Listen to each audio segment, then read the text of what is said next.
Good morning friends. स्वागत आहे तुमचं आजच्या प्री मार्केट रिपोर्टमध्ये. तर मग चला जाणून घेऊयात की काय होऊ शकतं आज. काल आपण पाहिला एक फ्री फॉल. मित्रांनो, सगळ्यात पहिल्यांदा त्याच्यामागचं कारण जाणून घेऊ. काल एवढा मोठा फॉल होण्यामागे स्टॉक एक्सचेंज होतं. सेबीनं काही स्टेटमेंट्स रिलीज केले. त्याच्यामध्ये त्यांनी सांगितलं की स्मॉल कॅप आणि मिड कॅपमध्ये जे काही व्हॅल्युएशन्स आता मिळत आहेत, गेले वर्षभरामध्ये जे काही 4 टाइम्स 5 टाइम्स 6 टाइम्स झालेले आहेत, काही काही मिड कॅप स्मॉल कॅप, तर हे बरोबर नाही. आणि जे काही आपले डोमेस्टिक इन्स्टिट्यूशन्स आहेत, जसं की म्युच्युअल फंड असतील किंवा मग कोणी मोठमोठे इन्व्हेस्टर असतील, तर त्यांच्याकडनं सेबीने त्यांना सांगितले की आता आम्ही तुमच्यावरती लक्ष ठेवणार आहोत आणि अशा कुठल्याही मिड कॅप आणि स्मॉल कॅपमध्ये जर तुम्ही इन्व्हेस्टमेंट करत असाल तर त्याचा डेटा तुम्ही आमच्यासमोर मांडायला पाहिजे. तर मग मित्रांनो, आता याच्यामुळे नक्की काय होणार आहे? याच्यामुळेच तर काल मार्केट एवढं मोठं फॉल झालं.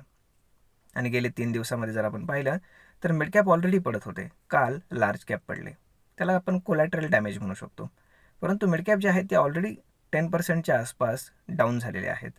म्हणजेच इंडेक्स आणि मग स्टॉक्स किती झाले असतील त्याचा तुम्ही विचार करा. आता जर महत्त्वाचं आपण पाहिलं म्हणजे घाबरून जाण्यासारखं काही आहे का? तर बिलकुल नाही. कारण एक गोष्ट लक्षात ठेवा, म्युच्युअल फंड्सकडे रोजच नवीन नवीन पैसे येतात, रोज नवीन नवीन इन्व्हेस्टर येतात, करोडो रुपये येतात. मग आता जर ते स्मॉल कॅप आणि मिड कॅपमध्ये जर ते इन्व्हेस्ट करू शकत नसतील तर ते कुठे करतील? तर ते करतील लार्ज कॅपमध्ये, कारण त्यांच्याकडे दुसरा सेफ पर्याय नाही आहे.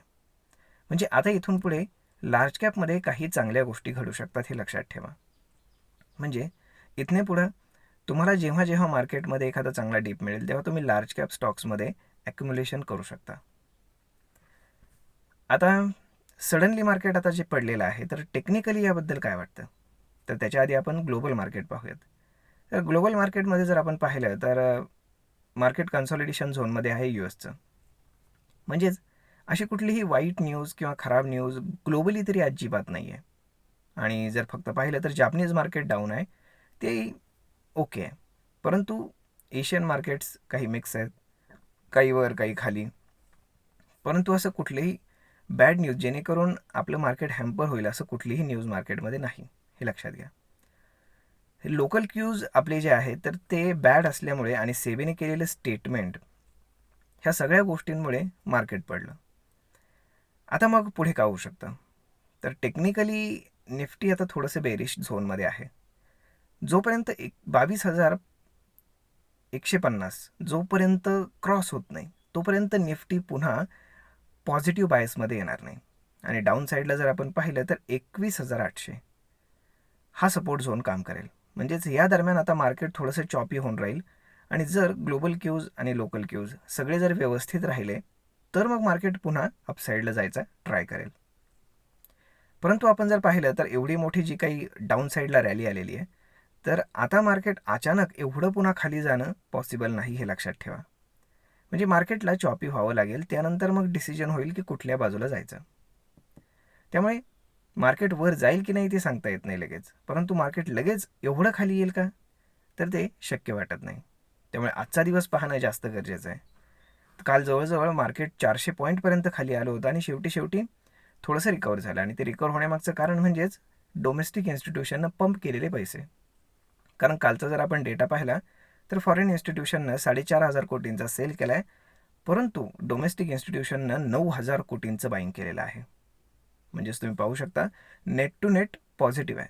म्हणूनच तुम्ही पाहिलं असेल काल की दुपारी 3 नंतर एक स्पेशल बाईंग आलं होतं. कुठलेही तुम्ही लार्ज कॅप स्टॉक्स पहा तर त्याच्यामध्ये चांगल्यापैकी अचानक बाईंग झालेले दिसते. तर हे सगळे पैसे जे काही डोमेस्टिक इन्स्टिट्यूशन्स आहेत तर ते टाकत असतात. म्हणजेच आता डोमेस्टिक इन्स्टिट्यूशन हे मोठ्या मोठ्या स्टॉक्समध्ये पैसे टाकतील किंवा त्यांना ते टाकावे लागतील, कारण लार्ज कॅप आणि स्मॉल कॅपचा पर्याय आता त्यांच्यासमोरचा बंद झालेला आहे. त्यामुळे या सगळ्या गोष्टी आपण जर लक्षात घेतल्या तर लार्ज कॅपसाठी थोडीशी चांगली न्यूज आहे, परंतु कोलॅटरल डॅमेज मात्र होणार आहे. त्यामुळे तुम्ही आता थोडं सावध राहा, कॉन्शियस होऊन ट्रेड करा. परंतु जर तुम्हाला इन्व्हेस्टमेंट करायची असेल तर ही अपॉर्च्युनिटी आहे असं समजा, कारण कदाचित या लेवलला तुम्हाला भविष्यामध्ये हे स्टॉक्स पुन्हा कधी मिळणारही नाहीत. तर मग मित्रांनो, पाहूयात आज मार्केटनं रिकवर व्हायला पाहिजे. आणि जर मार्केट 22,150च्या वरती जर जाऊन बंद झालं किंवा 22,100 तरी ॲटलिस्ट, तरीही मार्केट थोडं तग धरू शकतं असं मला वाटतं. परंतु जर मार्केट आहे ह्याच्यापेक्षाही आज थोडं खाली जाऊन जर बंद झालं तर मग मात्र हळूहळू ग्राइंड करत मार्केट खालच्याच बाजूला जाईल, हे मात्र खरं. तर मग मित्रांनो, भेटूयात पुढच्या एका नवीन व्हिडिओमध्ये. तोपर्यंत सेफ ट्रेड करा. आय होप तुम्हाला ही माहिती नक्कीच ट्रेडिंग करण्यासाठी, इन्व्हेस्टमेंट करण्यासाठी उपयोगी पडत असेल. तर मग भेटूयात पुढच्या एका नवीन व्हिडिओमध्ये. तोपर्यंत धन्यवाद.